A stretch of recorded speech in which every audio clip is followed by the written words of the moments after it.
And welcome back to the Hot Lap. We are talking the Las Vegas Grand Prix Fallout, the race where Max Verstappen became a four-time world champion. We got a Mercedes 1-2, so many 1-2s. It brings us back all the way to the 60s the last time. All these teams, I think 4 teams, had 1-2 finishes. But they're not the big story here. We're talking about Charles Leclerc, Lando Norris, and a bit of Max Verstappen and Christian Horner worried about their championship.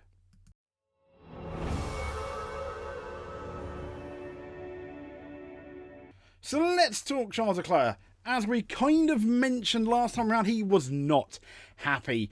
And he issues a from now on warning to his soon-to-be former teammate Carlos Sainz. This is on planetf1.com, and Leclerc has warned that Sainz that the gloves are very much off at Ferrari in their final 2 races, as he's going to be thinking about himself only. He was furious with Sainz at the Las Vegas Grand Prix, where the Spaniard, as in Carlos, seemed to ignore team orders and attack Leclerc for 3rd place, despite when Leclerc coming out the pits was told not to.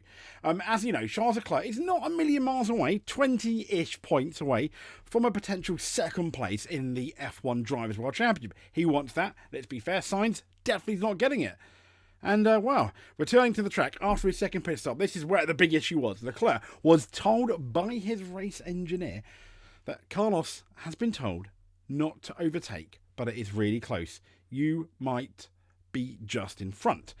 And he continued, he's been told to not put you under pressure, so just take care of your tyres. But as Sainz swooped around him to take position, Leclerc replied, maybe try that in Spanish. Now, Leclerc finished the Grand Prix behind Sainz in 4th place, scoring only 12 points. And he's reduced the deficit from Lando Norris standing to 21 points, but had Sainz played ball, it may well have been 18. Now, he was fuming, launched the F-bomb, being nice, F's. Me all the F's time. It's not even being nice. It's just being disrespectful. I wanted to play the radio, but no, we don't do the swears. And now Leclerc insists being respectful won't be on the cards at the next race in Qatar. The gloves are off. It's going to be an exciting race in Qatar. It's going to be an exciting race in Abu Dhabi between the two. Imagine if they qualify on the front row next to each other. Whoa. So, from Ferrari to Horner and his fears. Yes, nightmares. He did fear Verstappen's 4th F1 was slipping away, but this was all the way back in Monza when McLaren was looking very fast. If you remember, before the Monza race, when we did have that Ferrari 1-2, we had Monza qualifying and we all thought, okay, it's looking good. Lando, it's going to be a McLaren 1-2. So, September's Monza weekend, as you may know, was Red Bull's one of the worst races of the season in terms of their pace. Christian Horner admitted he felt Verstappen's 4th World Championship was looking like what a very tall order. Now, Red Bull's RB20 was F1's strongest car in the opening races of the season. That's beyond any doubt. And but their domination in 2023 would not be so. Red Bull's turn as F1's dominant force, it kind of came to the end around the Miami Grand Prix when the team started to struggle with the car balance, albeit a safety car very much helped Lando Norris get his first win, but Verstappen still managed to win 3 of the next 4 races. But then he began a 10-round losing streak, while we have Ferrari, McLaren and Mercedes all took the plaudits. Now, Verstappen claimed his 4th straight title in Las Vegas, so obviously, we all know, well done, Max. And when asked if he agreed, Horner admitted, though, that he feared the Dutchman's campaign was collapsing by the September's Italian Grand Prix in Monza, where Red Bull suffered its worst Grand Prix weekend. Now, when asked if he agreed with Verstappen's assessment that for 70% of the year, Red Bull didn't have the quickest car, Horner replied, I would say it's about right. Since Miami, I would say that was a turning point. The car was very difficult to drive, but he was able to adapt and get the most out of it. I think we've improved it in the latter races, but certainly around Monza, it looked like the championship was slipping away. There was still a long way of the championship to go, and we had a significant disadvantage to McLaren, Ferrari, and even the Mercedes at that point. So Verstappen, in the actual Las Vegas Grand Prix, though, he's come out and said he was fighting tyre graining and not particularly his rivals. So the drive to victory in Brazil put Verstappen within touching distance of that title, that awesome drive. But in contrast, the performance which secured his title in Las Vegas was, as you probably saw, restraint and discipline. We didn't have Verstappen weaving in the braking zones. We didn't have him pushing people off the track or being super max aggressive. But it was a very mature drive a very safe drive in a way. He just needed the points. Absolutely. So the Las Vegas Grand Prix was tipped to be a one-stop race. On paper, that was the quickest way to the checkered flag. But in the cool conditions, we had those median compounds, and they're graining essentially. Now Verstappen lined up fifth, one place ahead of Lando Norris, who, let's be fair, what happened to Lando? He pretty much went backwards. But Max Verstappen is talking about all the graining, and his car was just not fast. Not only did they have to compromise with that rear wing, the homemade makeshift rear wing that they did. They didn't bring the wrong wing. Essentially, they thought their car was so fast they felt they didn't need one. They didn't need one in 22. They probably didn't need one in 23. They do need one now, as all the people have caught up. But ABS made sure Verstappen understood the team's priority in respect of, you just need the points, you just need to finish ahead of Lando, which is why we had people like Lewis Hamilton and the two Ferraris getting past Verstappen relatively easily. Very unmatched Verstappen-like, but he kept his head, and the rest is history. A full-time world champion. So let's talk about the man he defeated, Lando Norris. He said McLaren were not mentally ready to fight against the big boys. It's interesting, isn't it? So Lando Norris's title challenge came to an end as Max Verstappen was crowned champion in Las Vegas.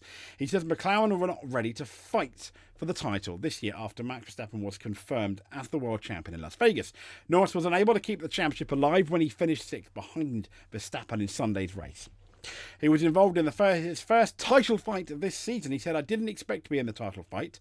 I think I was happy with just how calm I was, how focused I was. That's what Norris had told Sky. He said, there's definitely more pressure, more eyes and more nerves, he said. There's more demands on me, making sure I go out and don't mess this up. Don't make a mistake, don't get taken out. You have to drive better when you get to that point. And I feel like I have. But what's interesting is, he says, I think McLaren were ready. They built a car that could have potentially won the World Championship. There probably is a parallel universe where this goes all the way to the wire. Even George Russell has come out and suggested that. I think McLaren were potentially ready, but I don't think Lando Norris was ready. As good a driver as he is, mentally, he doesn't have the experience, for example, that Lewis Hamilton had back in 2021 to race Max Verstappen.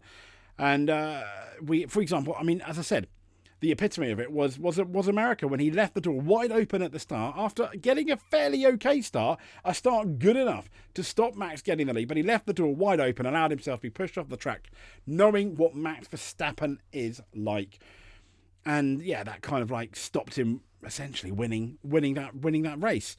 So I do feel it's definitely more Lando Norris than McLaren, who needs to not mentally toughen up, but he has to. I think he's got to look in himself, within himself, so to speak, going into the new season for next year. And I think if the McLaren is this good, is as good as this year as it is next year, I think Max Verstappen is in for a fight.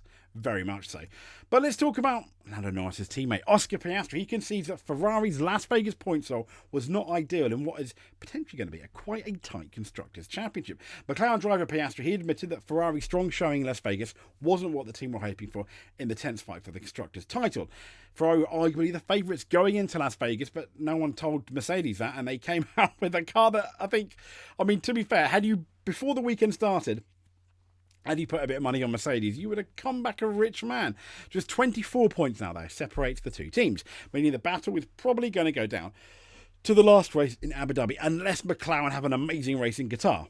So after topping every session, Mercedes were ultimately impossible to beat around the Las Vegas circuit. The McLaren pair, they finished only 6th and 7th. That's going to raise quite a few eyebrows from Zak Brown and his friends, because they're going to really need to get the better of Ferrari the last two races, I think, to guarantee the title. He said, we knew this would probably be a trickier track for us, and we expected Ferrari to be strong, Piastri explained after the race. It's, of course, not ideal that they've gained some points on us, but I think we expected it could have been worse. Let's see, it's obviously going to be tight for the rest of the year, but hopefully Qatar's a good weekend for us, which is this coming weekend. Fingers crossed. So that's pretty much it then for our Fallout for the Las Vegas Grand Prix. There will still be news coming up. We'll have a Qatar preview coming up, I'm sure, at some point this week. But if you made it to the end, give yourselves a pat on the back. You are an F1 World Champion in our eyes. Subscribe, hit that notification button if you do not want to miss a video. Thank you so much for everyone that subscribed over the last month. We've had a really good month. Thank you. I'm most certainly not worthy of all that. Thank you for your comments. I try and get through all of them, but between real life, work and doing this, sometimes it's a bit difficult, so I do apologise.